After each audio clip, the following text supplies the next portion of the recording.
Hello friends, welcome to my channel study with Shruti. आज इस video में हम देखेंगे कि जो मेटाबॉलिज्म होता है बिलीरुबिन का, उसकी वजह से एक डिजीज़ होती है जिसका नाम है जॉन्डिस। जॉन्डिस का दूसरा नाम है हाइपर बिलीरुबिनेमिया। ठीक है, तो हम जॉन्डिस के बारे में पढ़ते हैं। जो नॉर्मल वैल्यू होती है जॉन्डिस की हमारी बॉडी में, वो होती है 0.1 to 1.2 mg/dl। When serum bilirubin level exceeds 2 mg/dl, अगर जो लेवल एक्सीड हो जाती है 2 mg/dl से, तो उसको हम जॉन्डिस जो है कहते हैं।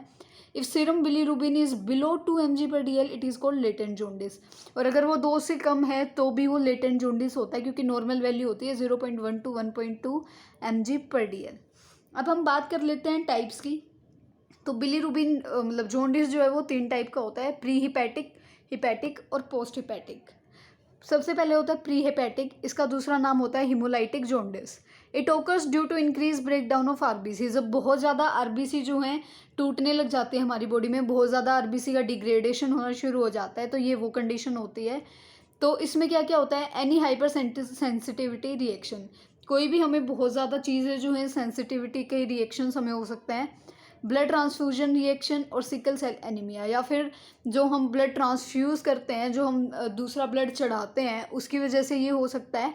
या फिर कोई सिकल सेल एनीमिया, मतलब जो एनीमिया की प्रॉब्लम होती है जिसमें कि जो आरबीसीज हैं वो सिकुड़ने लग जाते हैं और वो जो मून जैसी, जो हाफ मून की शेप होती है, वैसी शेप लेना शुरू कर देते हैं। सिकल सेल एनीमिया ये उस केस में भी हो सकता है। Second is hepatic. Hepatic stage को हम हिपैटोसेलुलर जॉन्डिस भी कहते हैं। It occurs due to inability of liver to perform its function effectively. तो इसमें क्या होता है कि जो लीवर है, हिपैटिक में ही क्या होता है कि जो लीवर है वो प्रॉपरली अपना काम नहीं कर पाता है, जिसकी वजह से हमें जॉन्डिस हो जाता है, और इसको हम कहते हैं हिपैटोसेलुलर जॉन्डिस। इसमें क्या होता है? हेपेटाइटिस की वजह से हो सकता है, या फिर लीवर सिरोसिस, यानी कि कोई भी स्कार फॉर्मेशन हो रहा है हमारे लीवर पे, मतलब लीवर अगर इफेक्ट हो रहा है, लीवर अपना काम अच्छे से नहीं कर पा रहा है, तो हमें होता है hepatic jaundice.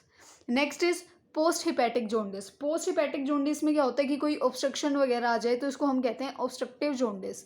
It occurs due to obstruction in flow of bile to bile duct. Its leads to decrease और लो फ्लो ऑफ बाइल। जब कोई भी ऑब्स्ट्रक्शन हो जाती है, कोई भी प्रॉब्लम है जिसकी वजह से जो बाइल है वो बाइल डक्ट तक नहीं जा पा रहा है, और उसका फ्लो या तो बहुत कम हो गया है या बिल्कुल ही लो फ्लो हो गया है बाइल का, कि वो बाइल जो है वो जा ही नहीं पा रहा बाइल डक्ट, तो उस केस में क्या होता है? Obstructive jaundice. ये गोल्ड स्टोन की वजह से हो सकता है। जो हम कहते हैं ना कि हमें तो पथरी हो रखी है उसमें, गोल्ड ब्लैडर में, तो वो जो है गोल्ड स्टोन की वजह से हो सकता है। या फिर कहीं पे कोई, जैसे हम बोलते हैं कि गांठ बनी हुई है, गांठ हो रखी है, तो कोई क्लोट फॉर्मेशन अगर वहाँ हो जाती है, तो उसकी वजह से भी ऑब्स्ट्रक्शन हो सकता है, और उसको हम बोलते हैं ऑब्स्ट्रक्टिव जॉन्डिस, जिसको कि हम दूसरा नाम क्या है? Post hepatic. उसके बाद कुछ कॉजेज हैं। Excessive break down of RBC. जब आरबीसी बहुत ज़्यादा ब्रेक डाउन हो रहा है, आरबीसी बहुत ज़्यादा टूट रही हैं।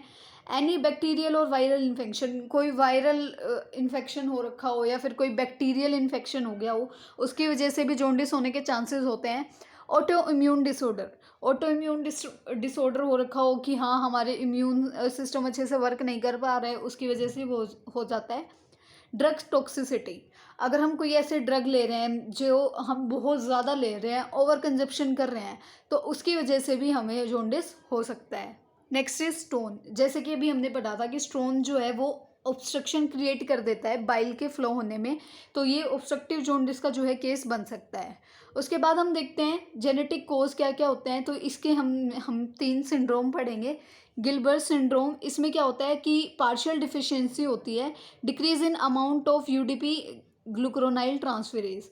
इसमें जो है क्या होता है, या तो पार्शियली डिफिशियंसी हो जाती है, या फिर जो यूडीपी ग्लूक्रोनाइल ट्रांसफेरेज है उसकी अमाउंट बहुत कम हो जाती है, जिसकी वजह से यूडीपी ग्लूक्रो ट्रांसफेज ना होने की वजह से क्या होता है कि जो बिलीरुबिन है वो अनकंजुगेटेड फॉर्म में स्टोर हो जाता है, कॉन्जुगेटेड में चेंज ही नहीं होता। Next is Crigler Najjar syndrome. यहाँ पे क्या होता है? यूडीपी ग्लूक्रोनाइल ट्रांसफेज जो है वो एब्सेंट ही होती है। Second is Dubin Johnson syndrome. यहाँ पे बिलीरुबिन बहुत ज़्यादा लीवर में कलेक्ट हो जाता है, ये वो कंडीशन होती है। अब हम देखते हैं यहाँ पे एक टर्म हिमोलाइसिस। हिमोलाइसिस का मतलब होता है कि जब जो बिलीरुबिन है वो बहुत ज़्यादा प्रोड्यूस हो रही है एक बहुत ज़्यादा अमाउंट में, कि जो हमारा लीवर है वो एबल ही नहीं है उसको बाहर निकालने के लिए, उसको बाहर रिमूव करने के लिए। अब हम देख लेते हैं साइन एंड सिम्टम्स क्या क्या होते हैं जॉन्डिस में। तो सबसे पहले होता है कि जो हमारी स्किन है, म्यूकस मेम्ब्रेन्स हैं, या फिर जो हमारा वाइट पोर्शन है आई का, यानी कि जो स्क्लेरा है, वो कैसा हो जाता है, येलो कलर का हो जाता है। हमारे पेट में बहुत ज़्यादा दर्द रहता है, जो एब्डोमिनल एरिया है वहाँ पे पेन रहता है, नोजिया जैसा लगता है, वोमिटिंग होती है, एनोरेक्सिया हो जाता है, भूख नहीं लगती, हमारा जो यूरिन है वो भी डार्क कलर का हो जाता है, वेट लॉस होता है, बहुत ज़्यादा थकावट सी रहती है, जो स्टूल का कलर है वो भी पेल हो जाता है, और बहुत ज़्यादा मेंटली कन्फ्यूज्ड रहते हैं, ये वो सिचुएशन होती है। उसके बाद हम इसका डायग्नोज कैसे कर सकते हैं? तो इसके डायग्नोज के लिए हम पहले हिस्ट्री कलेक्ट करेंगे कि पेशेंट को कोई ऐसी बीमारी तो नहीं है, या वो कोई ऐसी ड्रग तो नहीं ले रहा जिसकी टॉक्सिसिटी की वजह से उसे जॉन्डिस हुआ हो। फिर हम फिजिकल एग्जामिनेशन करेंगे, उसको अच्छे से चेक करेंगे, आइज़ का कलर, स्किन का कलर, कि हाँ भाई उसको जॉन्डिस ही है, कोई और प्रॉब्लम तो नहीं है।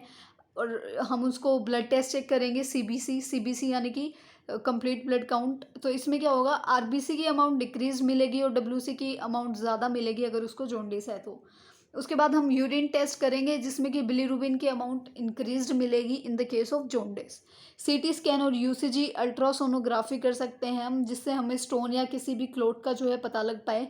उसके बाद हम कर सकते हैं liver functioning test, LFT, function of enzymes of liver. Liver function test में क्या होता है कि हाँ, हमने अभी पढ़ा था कि अगर लीवर प्रॉपरली फंक्शन नहीं करता है तो हमें हो जाता है हिपैटिक जॉन्डिस। तो हिपैटिक जॉन्डिस में क्या होता है, लीवर प्रॉपरली फंक्शन नहीं कर पाता है, तो उस केस में हम एलएफटी चेक करेंगे कि हाँ लीवर प्रॉपरली वर्क कर रहा है, लीवर की एंजाइम्स जो है वो अपना फंक्शन प्रॉपरली कर रही हैं या नहीं। अब इसकी मैनेजमेंट हम कैसे कर सकते हैं, मल्टीविटामिन्स दे सकते हैं। फ्लूइड मैनेजमेंट, हम फ्लूइड बहुत ज़्यादा लेने के लिए कहते हैं, और अगर कोई एडमिट है तो उसको हम ज़्यादा से ज़्यादा एनएस या डीएनएस जो है वो ज़्यादा देते हैं।